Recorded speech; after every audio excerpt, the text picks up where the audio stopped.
We are live. This is the Reseller Wake Up, episode 191. What's going on, everybody? How's the week been? Everybody in the audience is having a good week. What about you guys? That good, huh? Best ever. Yeah, still doing pretty good on Amazon. I'll tell you, I'm like really close to having the best month ever, and it's only what's today, like the 19th or something? It's the 17th. Episode 100. Come on, you were muted. Yeah. So I'm 2,000 away from having the best month. That's awesome. Already, wow. And you might hit that today, huh? Probably tomorrow afternoon. The sales died yesterday for some reason. I was doing like over $1,000 days, a couple of $3,000 days, and then all of a sudden yesterday went to like $500. I was like, what the hell? Oh, poor Mike. I know, that's... Whoa, Mike only got bad for you. $500. Yeah. Yeah. I managed to lock myself out of my house this morning. I freaking took the key out for the key ring, and like had to take my daughter to school, and she was like running super late this morning. Wouldn't get out of bed. Finally got her to school, got home, and reached for my keys, and it's like, oh, I didn't put it back on my key ring. Darn. That's not a good thing. So yeah, luckily I forgot to lock the window of the living room, so that was an extra, like another little side bonus. It's like, oh, good, I need to fix that. Believe Care of that. soon.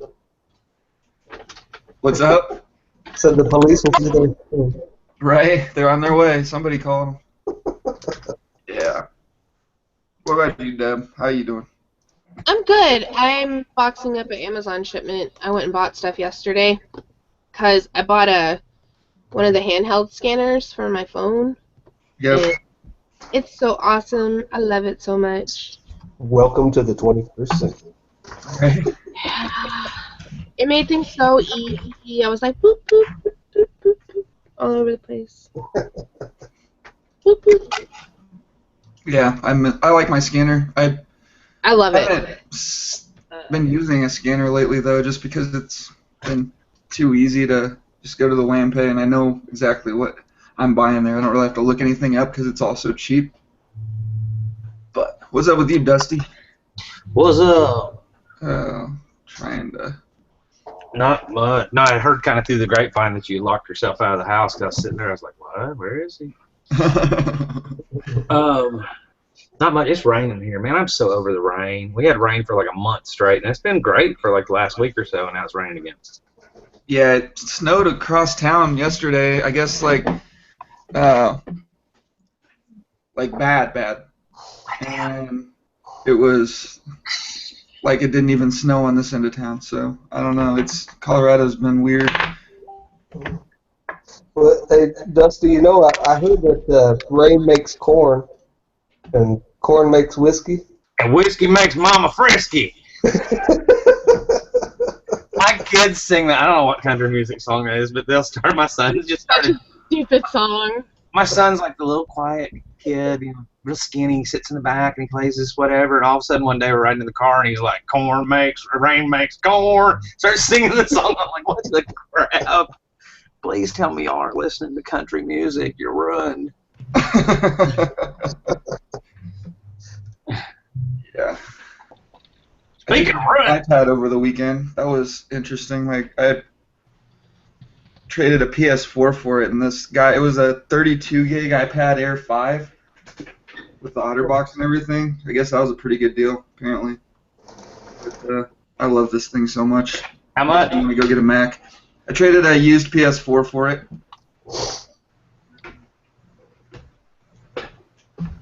I guess I don't know how much a used PS4 is worth. $300 to $350, roughly. I've got an iPad, the same iPad sitting right here, and I showed it on one of the shows, and then somebody said they were interested in it. I can't remember who got a hold of me.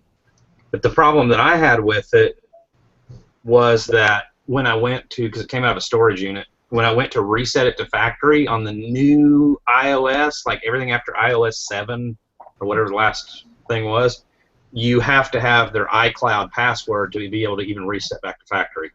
Oh no. Even if you plug it into iTunes and do the little trick where you hold the power button at the same time and blah, blah, blah, and you still have to have it. So I'm going to either find somebody that knows how to jailbreak it, or if that person, I don't remember who it was or where it was, but they'll get a hold of me again. I mean, yeah, it's for sale. That's cool. Because right now it's paperweight. Yeah. I have no idea how to work on iPads. I can change the screen. That's about it. Had to do a couple of those. What's up, Ronnie? How you doing? Doing well. Right. Going through some of the shit I bought yesterday and got to get listing later on. So it's just I got to send the Amazon shipment in that I've been staring at for about a month now, if not longer. It just grows. I got nothing in Amazon, so. I've heard that if you ship stuff to Amazon, you lose your soul. I don't know. I hear that when you ship stuff to Amazon, it sells and you make money. That was the rumor that I heard. I heard when it sits there in a box and you stare at it, then it doesn't make money. I got a low relationship with Amazon. Yeah. I mean, it's not bad, but when I start, because I get the listings already, I put it up there, and it's merchant fulfilled, but then when I start shipping a few things merchant fulfilled, I get picked off. I go, okay, you know what, this got to get shipped, and I can keep doing this. Yeah. I switched 100% FBA. I took the last merchant fulfilled items that I have that were like hazmat that couldn't go in and just went ahead and ended them completely. So now I'm 100% FBA. I have not one single merchant fulfilled item. And really the reason I did it, I don't know if this has been a discussion in Facebook groups or not, but is because of the new customer dissatisfaction survey metric that they have now. Yeah. That's got me a little worried. I mean, not worried, a little concerned. Because, it doesn't count against you, but I think it probably somewhere will or does, is my kind of personal opinion on that. Or at some point they will implement it. So if I can just get out of merchant fulfilled completely, then that'll pretty much avoid the majority of having to deal with that metric. Right. Yeah, my merchant fulfilled. I just sold something about 2 or 3 weeks ago. I got this. It was just so big, and it was in the box and everything. I was like, I'm just gonna put this at merchant fulfilled. It was like one of those bike trainer things I picked up at a garage sale, new in box for like $20, and I sold it for I think $90. But I was like, I kept thinking, okay, I'm gonna send it into FBA, gonna send it in, and I never did. Finally, I was like, whatever. I'm just gonna put it up merchant fulfilled, and then it sold in like a week.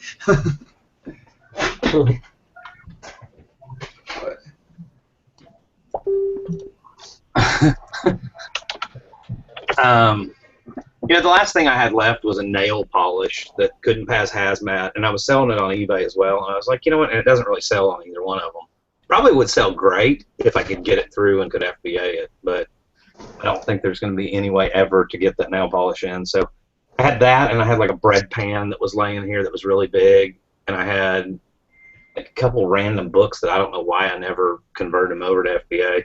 I was like, and I'll just deal with it later. I'm done. I'm now 100% FBA. So yeah, I've sold a couple things merchant fulfilled, but I've been like 99% FBA since I started on Amazon.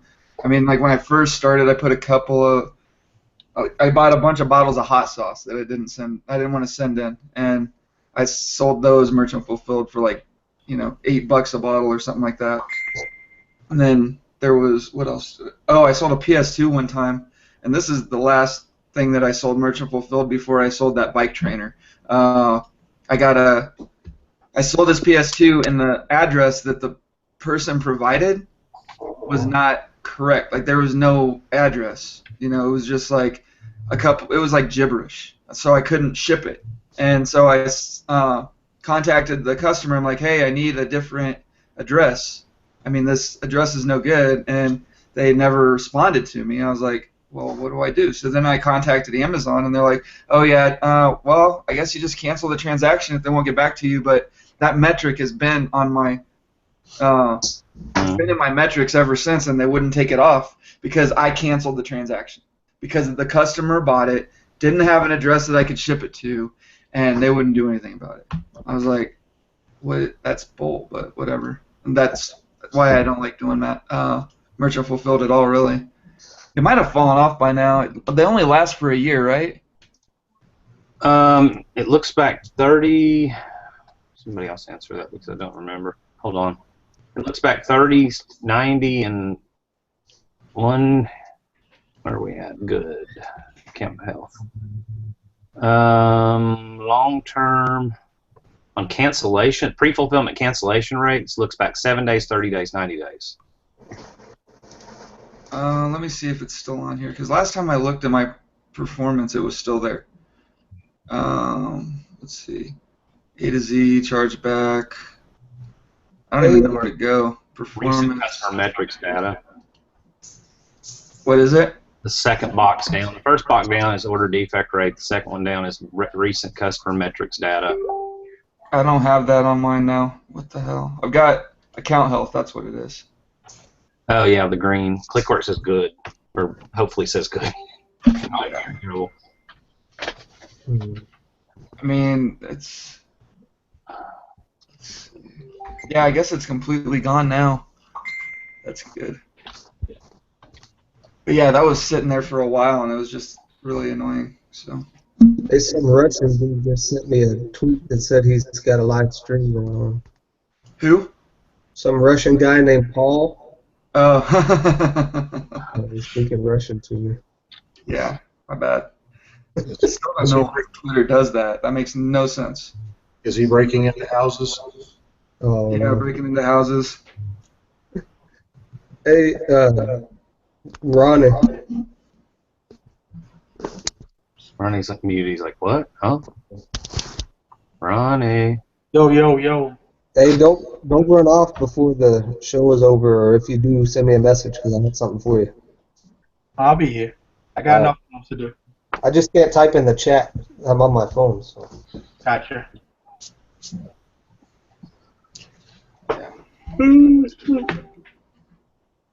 Yeah, I don't know. What's everybody got planned for the week? Anything interesting? I'm gonna go shopping more. Go bust out that scanner. Yeah, be all Get like, to work. pew, pew, pew, pew, be scanning like a. Some moron had pallets shipped to my house on Monday, so I'll be taking care of that. Ooh, better just hope it's not. What do you do? What are you gonna do if it's raining? Can you go straight in your garage? They're in my garage right now. They came on Monday. Oh, last Monday. I got you. They came yesterday, or the day before. What's today, Wednesday?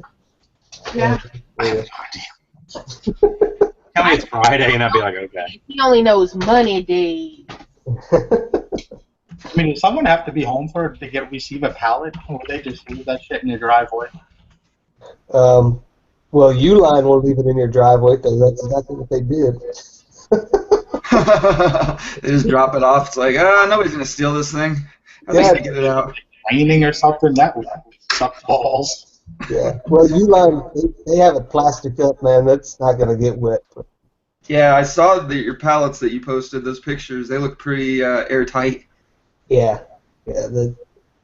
Those could be risky though. The ones that I've been ordering, but Uline, they have those things. They have probably a 1/4 inch thick of plastic around the boxes. They're not going anywhere. They're not getting wet. Yeah.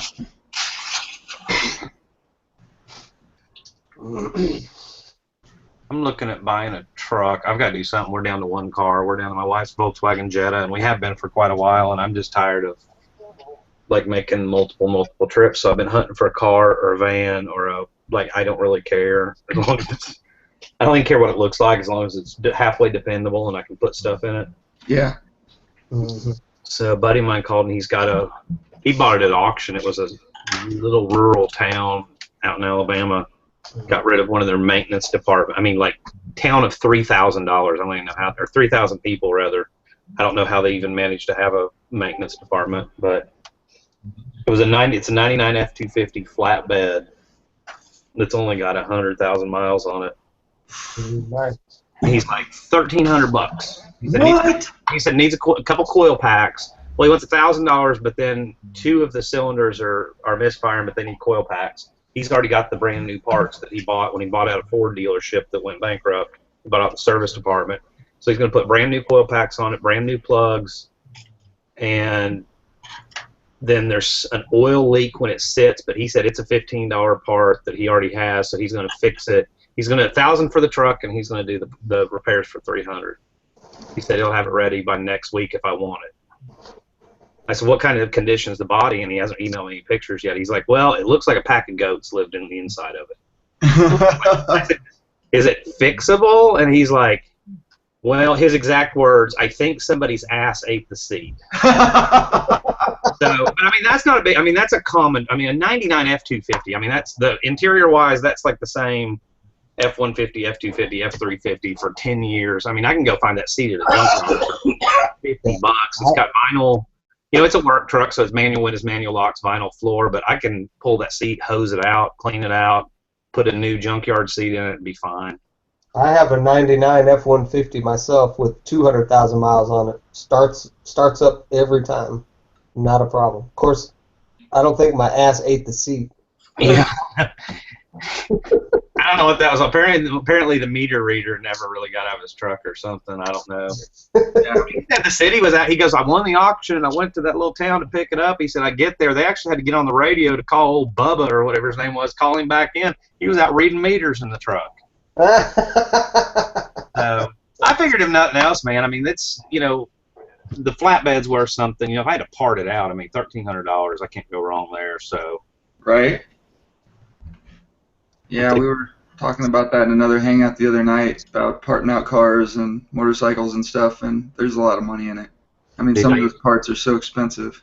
I started out doing, and this is my same friend that's what he does on the side, is parts out motorcycles, watercrafts, and ATVs, and that's where I started with eBay back in the beginning, was parting that stuff out.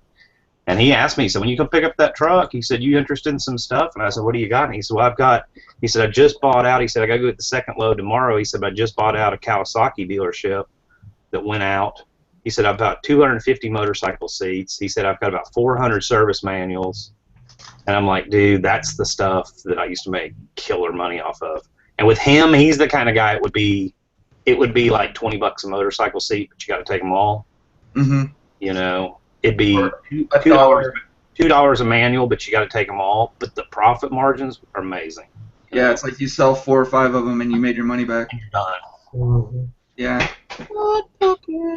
I like motorcycle seats. I was at a Goodwill the other day and I saw a Harley seat sitting there and they wanted $250 for it. I was like, you guys are on crack. I mean, I don't know what they're thinking sometimes. Deb, do not get me back into that habit. I used to say that for everything. God, I got yelled at so many times. Yeah, I've got so much to do today. I'm not going to have time to do any of it. Didn't have time to do anything yesterday. Monday I was pretty busy, though. But my eBay's been really good just because I've been staying on top of my listing. Just the last couple of days I haven't had time, so. My eBay has been god-awful. Like, just terrible. Why do I have 6 messages?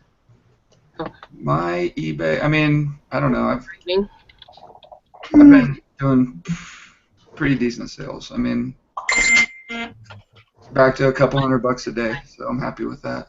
Mine has been like. Let me see. I sold a few $100s worth of eBay stuff this week. Yeah. Off of Joe Lister? And some merchant fulfilled stuff, like stuff that I actually had to put in a box and ship out. Oh, wow. Yeah. Another Nerf gun, and then this 150 or 180, I forget how much I had it for. It's a Texas leather bag with all kinds of adornments that make it look all Texasy. Yeah. Yeah, I put all those these frozen Uno cards up for like $5.95 a piece or something, just because I found them in my storage unit. I paid like $1 for them, $2 or $2 for them like a year ago, and I was selling them for $9 with free shipping last Christmas, and they were doing all right. But then I dug them back out, looked them up on Amazon, and they were like Amazon's on them for like $4.50 or something like that. So I just put them on eBay, and somebody just bought 15 of them. So it's like $90. I'll take it. Yep. Money in your pocket. Right. Back up into that $2,000 a week range on eBay, and then I'll be happy. I'd like to get back. Oh, sorry. What's that? I'd like to get back into that motorcycle. I was talking about that last night with somebody, and I'd like to get back into that motorcycle and ATV stuff. I mean, I can't. This guy literally just travels and buys out these dealerships, and he'll buy out their back stock even for existing dealerships. And I mean, that's what he's done since I met him 20 years ago. But I'd like to get in more. If I got that flatbed truck, I got to think I'd like to get more into the wholesale end of it. Like, here's what I have. It's an entire pallet box full. You know, get the big Gaylord boxes, shrink wrap them. It's an entire box full of 400, service department manuals, whatever. Here's what I want delivered, and then I take the pallet straight to the freight place and ship it to whoever. And let other people that want to do the work make the money. If I could just flip it. Well, that's what I had in mind for that sourcing connection group. And there's been a few people buying and selling stuff over there. I sold some T-shirts. A lot of T-shirts. That's about it. But yeah, It doesn't have a whole lot of members. No, there aren't a lot of people in there. I feel like we got to get some more people floating around and get it more active. I'm not sure what to do, but I don't know. I bought some stuff. I've never. Say what? I bought some stuff off Brianne. I bought those BVD T-shirts that she posted. Yeah, that was a good deal. Yeah, then we got to talking about the Brother QL500, and it was like, okay, well, you're already shipping here. What kind of deal would you work me? And we worked something out, so I bought it. And then what else? I bought something else. I bought 2 impulse sealers from her. Yeah. And it was all within about a 2-day period over the weekend. I was like, listen, why don't you just package it all together in one FedEx package, send it together, and maybe you can save a few dollars on your end. So it's on its way, I guess. I think. Paul, if you could make it not fourth quarter, then I'll be happy to list some stuff on there. You what? I said if you could go ahead and make it not fourth quarter, then I'll go ahead and list some stuff onto that group there. I'll have time then. Oh, okay. Yeah. My fourth quarter, I haven't really been focusing on it enough. I was at Ross over the weekend, and I did some sourcing, like just scanning and stuff on a lot of the toys and everything, and some of the like kitchen appliances and stuff like that. I just wasn't happy with the margins. I mean, I found stuff left and right, but I just, I didn't want to walk out of there spending $1,000 and only making a few hundred after it was all said and done. Just not my bag. I mean, because then once I leave there, I can walk down, or I can go to the Goodwill down the street and drop $50 and make $200. The only problem I found with like Ross and TJ Maxx and those, like I've done coffee and tea from there and done pretty good with it, but you just got to be careful because it seems like, wow, it'll look really good when you scan it. Yeah. By the time you get it in, it seems like 5 other people found it at TJ Maxx, or what I mean? Yeah. And then it gets in and it's like, oh, the price isn't here anymore, it's down here. I'll make something, but I'm not gonna make as much. Right. That's what I've always gotten. I have really good luck with the health and beauty in Ross and TJ Maxx though. Mhm. Yeah, they do well. Their health and beauty department. I mean, I could just walk straight over to there, or straight over to that, and just go through that department and leave everything else in the store alone, and do fine every time I go in there. But those are like my once a month stop. Ross and TJ Maxx. I don't go there that often. yeah, I mean, there's a couple of Rosses that are like super convenient for me just because of where I'm at anyway, running around. So it's easy for me to stop in once a week. I just don't buy a whole lot anymore. I used to. I was trying it for a while, and like I said, I was doing okay. I just got sick of dropping $200 and then making 50, maybe 100 at the most. Once I got it all processed, I feel like if I'm gonna spend my time doing that kind of stuff, I want to make a better margin. I think with me, Amazon fourth quarter is going to be continue to feed the beast. But, and we've talked about this before, I'm not going to do the toys and stuff as much. When we got back in town yesterday from going to Nashville to meet Danica,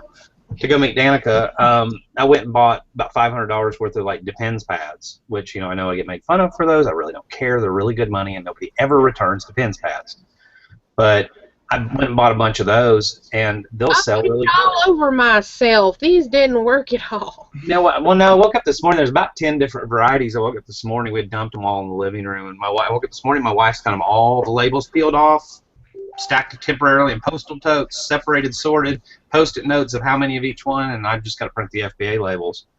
But stuff like that, I don't know. I like my steady bread and butter more than chasing the trendy stuff as much. Yeah, that makes sense. I just felt like, Mike and I have talked about it, I felt like I spun my wheels so much last year on stuff that I shouldn't have. I mean, not all of it was bad, but on some of it. Yeah. Right. Yeah, I don't know. It just depends. It's nice to get those big payouts, but I mean, it's just I always get depressed when I run my numbers and see how much you actually made off of certain stuff, and then I look back at the stuff that I'm picking up at the weigh and pay or whatever that's selling, paying $1 for it, getting $40-$50 all day long every time I go. It's like, why would I do anything else? Yeah, I quit depressing myself by comparing investments. Yeah. Yeah. It's hard, man. Yeah. I mean, I like what you were talking about a couple weeks ago when we were in a hangout, just private hangout, talking about how, you take that $200 or $300, start with that, and that's just devoted towards retail arbitrage. And then you start playing with that, make those replens, take whatever money you make off of all those items, and then pour it right back in and just kind of ignore that money until you get it built up over the course of. I mean, I could see after a year of that, it paying off big time. It would take really good bookkeeping for me. I think if you have a time frame set for, because, like, say, for instance, you find an item that there's an entire shelf full. But when you look it up, you can only really sell like 8 or 10 of them over the course of 2 weeks or a month, depending on how you want to break up your time frame. Mm-hmm. Even though they make pretty good pretty good returns, you don't want to buy them. So you just buy what's going to get you your money back within that 14 to 30 days, and then you keep flipping that money. So if they're there again next month, then you pick up more next month, and if they're not making money by then you don't, right? Right. But you want to keep within that time frame, like you want to keep a good cycle. I think that was probably the key for me. Once I figured out the whole cycle thing, I started really flipping my money. Because what happens is you run out of money. I mean, just common sense. You keep buying long-term items, and you only have $500, and only $200 of that was short-term, and the other $300 was long-term. And then the next time you go out, you just keep running. You end up running out of money with the long-term items. Yeah, that makes perfect sense. Yeah, the rank is what always gets me more than anything. Because that's what I'm tempted to buy, that stuff that it costs me $12. I can sell it for $25 and I'll make $5. I can get 3 of them and it's ranked like 1,000 in toys. It's like, why? I mean, it only makes sense to do it, But I don't know. I guess I always get a little bit scared about like you said before, people finding the same item and the price dumping before I can get it in or whatever. It's a little daunting. I mean, it's happened enough times. It's like, I like to have that sure thing a little bit more. Yeah. But I mean, I kind of fell into that, I mean, I'd been on Amazon for a year, and I had all this inventory built up and all this long tail stuff and just stuff that really slow sales and slow movers, and a lot of it was stuff that was worth good money. But I mean, then I just set up that repricer and I blew it out. I mean, I was sitting on like 800, 900 items in my inventory 3 months ago, and then the 1 month that or as soon as I started the repricer, like within the time of my trial. I sold like over 400 items. You know, that was that month I did like 7,500. But it was that kind of opened my eyes a little bit too. Like I pay a lot more attention now to how fast I think something's gonna sell. But I mean, there are different things that you gotta look at when you're looking at ranking. I mean, it's not all just the rank and the price. You know, I mean, if it's ranked 100,000 and there's only one seller on it, maybe that's why it's ranked 500,000 because nobody can find them. It's an older product. It's taking forever to sell, whatever, because of that. You know, like there just aren't. There's nobody selling them, and then when they do go in, they sell, and then there's no more inventory for a while, and then somebody sends one again and again, and it sells. So I mean, there's a little bit of that too. But, especially with Beanie Babies, right, Dusty? That's right. You know, and the other thing that doesn't get talked about a whole lot, and I don't think it's because people don't do it, I think it's just we forget to mention it, is looking at sales, at the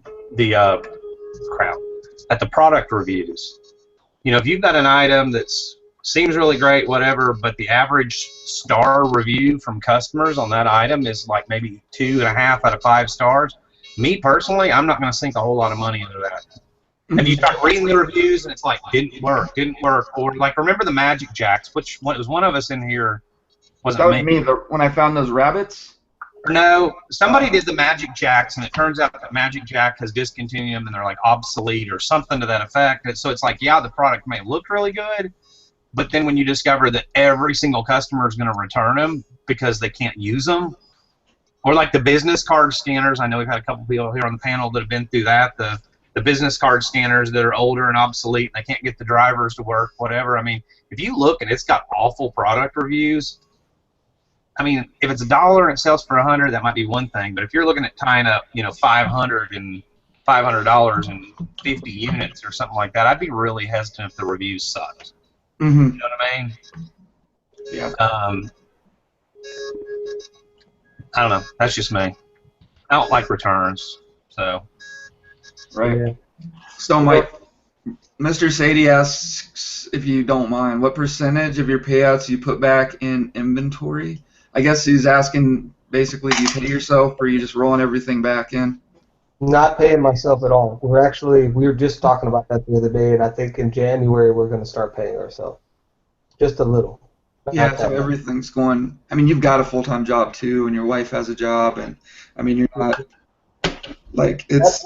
That's the thing that we did talk about on the chat though, when we were in that hangout, was how somebody who is trying to bust into Amazon but doesn't have a whole lot of capital or whatever. That's kind of where that discussion was coming from.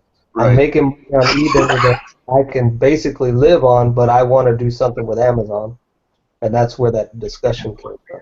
Right. And that would be, just like I'm doing, it would be 100% reinvest. So, you know, I mean, I give up one thing for another. You know, Dusty and you guys have all day long to process and, you know, research and do all those kind of things. And I have just part of the time. You know, I'm just working a few hours in the afternoon and weekends, you know, and that's it. Mm-hmm. But I mean, you're super committed and like you work hard. Way harder than I do. And that's what I was going to say a minute ago. I don't think there's any right or wrong business model. There's nothing wrong with doing retail arbitrage because Mike doesn't have as many hours in the day.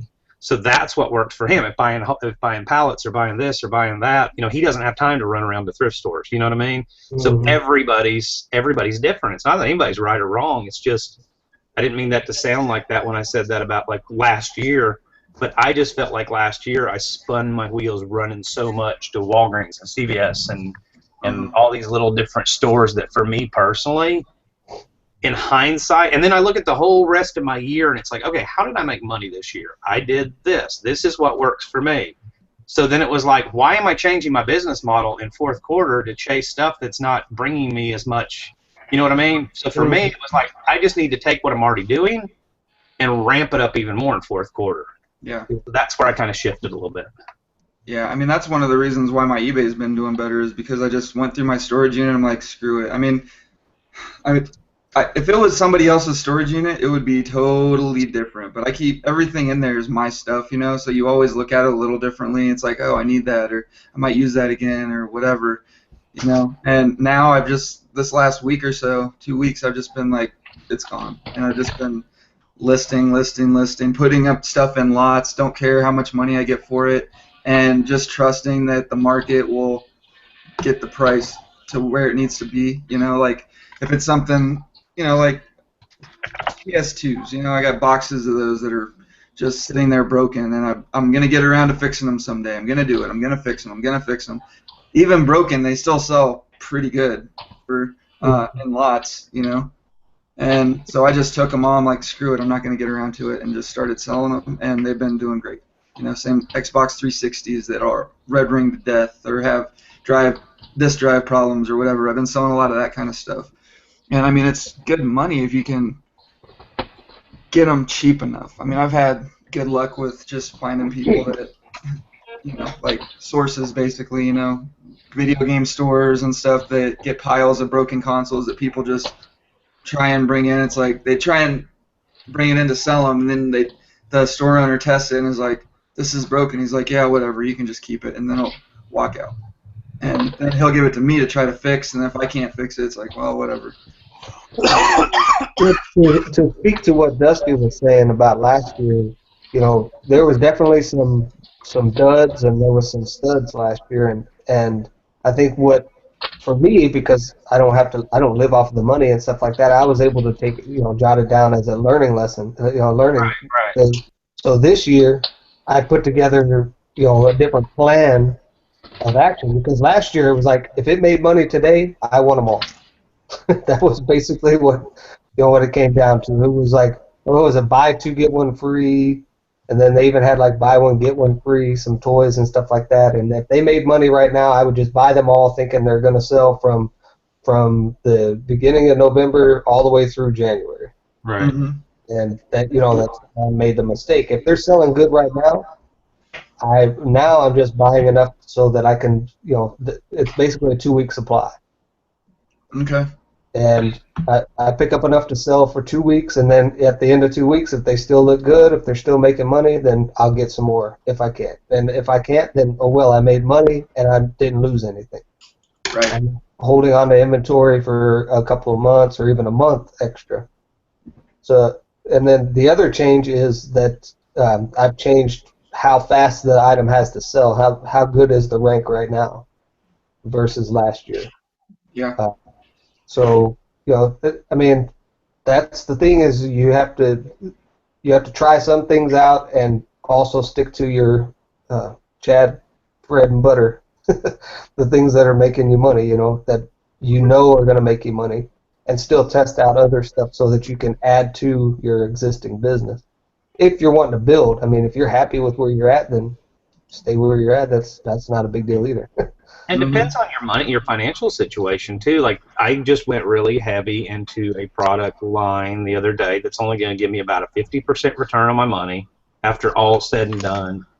You know, spend $10, net 15. You know, so spend $10, make $10 back plus another $5. But it's quick moving, guaranteed seller type stuff, and I have the money.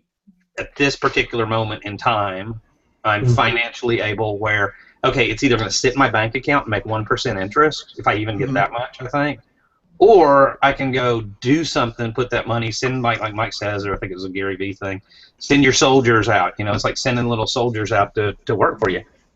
So I looked and I was like, okay, guaranteed seller, it's only 50% return, but if I invest $1,000, I'll make $500. Can't complain about that.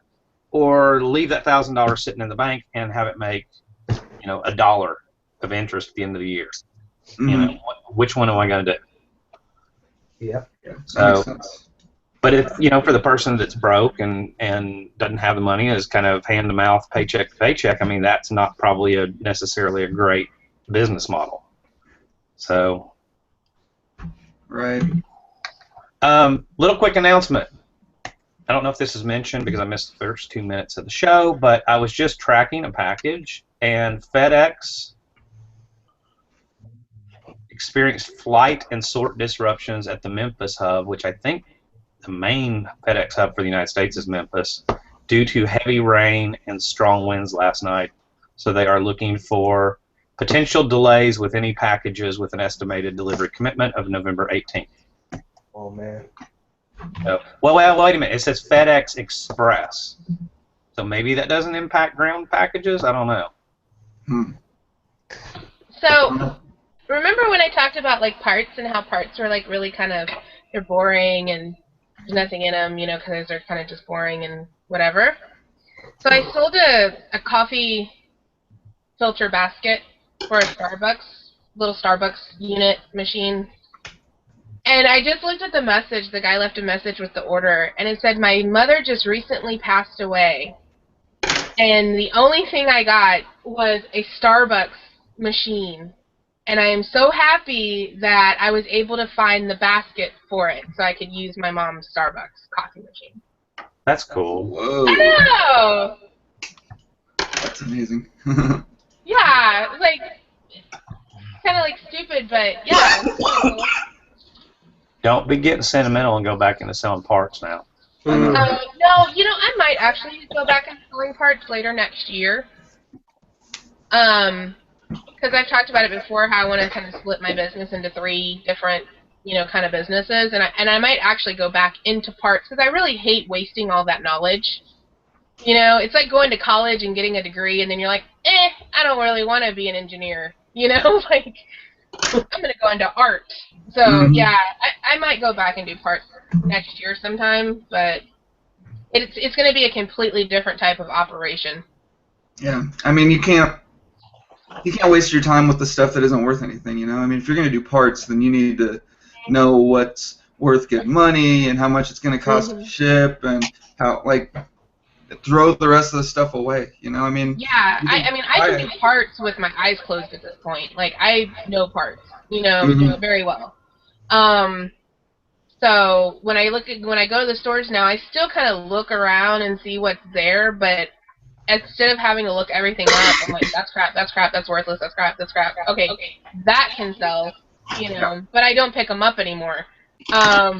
And it's just like I still look at Plush, too. Like, I always go over and look at the stuffed animals just in case, because there are a few that are, oh, I can sell that for $100, you know, and I always go by and just check them out, do a quick glance, and see if there's anything that stands out. Just because I had a year's worth of, you know, basically a Plush degree. Plushing it. Plushing it up. Plush is gonna come and attack me in the middle of the night. Yeah, you watched, what's that name of that game? Five Nights at Freddy's, I think. I think there's only one plush I ever look for in any of the damn stores, is that damn Simba lion. Make my way over there, look around. I'm gonna find you one day. The only time I ever see valuable plush is when stores know it's valuable and they put a high price tag on it. You know, like the My Pet Monster. I'll see those every once in a while. They'll be selling them for like $40. You know, what else? Really, I paid $2.99 for mine. Yeah. Or when the store thinks it's valuable because they printed out something off of an active eBay listing, the most expensive one they can find. Yeah, it's like, ooh, this Beauty and the Beast VHS tape. I mean, somebody sold one for $500, and we've got a dozen of them. All right. Close the store, man. We don't even need the business today. I was amazed that Barney VHS tapes sell so well. Yeah. love you. Yeah, I always look up kids' VHS tapes. They do seem to do pretty good. But Thanks, Barney. I'll be singing Barney all day long. Thank you. Right. Thank you so much, McCluskey. All right, so I think we're gonna wrap this up, guys. I gotta get some stuff done, and I'm so behind this morning. But Lies. what's that? Yeah, I'm gonna pretend to work. No, I've got so much to do today, and I need to get some of it done at least. We'll see. But anyway, thanks everybody for watching. All you guys, thanks for coming on. Appreciate all of you. Had some good source and talk about retail arbitrage and stuff. So if you missed part of the show, then just watch the replay. It comes back. It'll be here forever until I decide to take it down. But yeah, the Reseller Wake Up's my Facebook group. I post the latest episode of the show over there all the time, or every morning that we do one, and it makes it easier to find the shows if you're getting here through Facebook, or you can just subscribe to my channel, hit that red subscribe button. It'll notify you when I do videos, haul videos, that sort of stuff. These guys have their own channels. If you go to my landing page, the main page of my channel, then they're all right there on the featured channels list on the right. So you can find anybody that you want to, just in case you want to get their own or get some of their info. But Resale Ronin on Twitter, Pinterest, Instagram, Periscope, blah, blah, blah, everything. So hit that like button if you like the show. We'll see you all Friday, probably Bitcoin.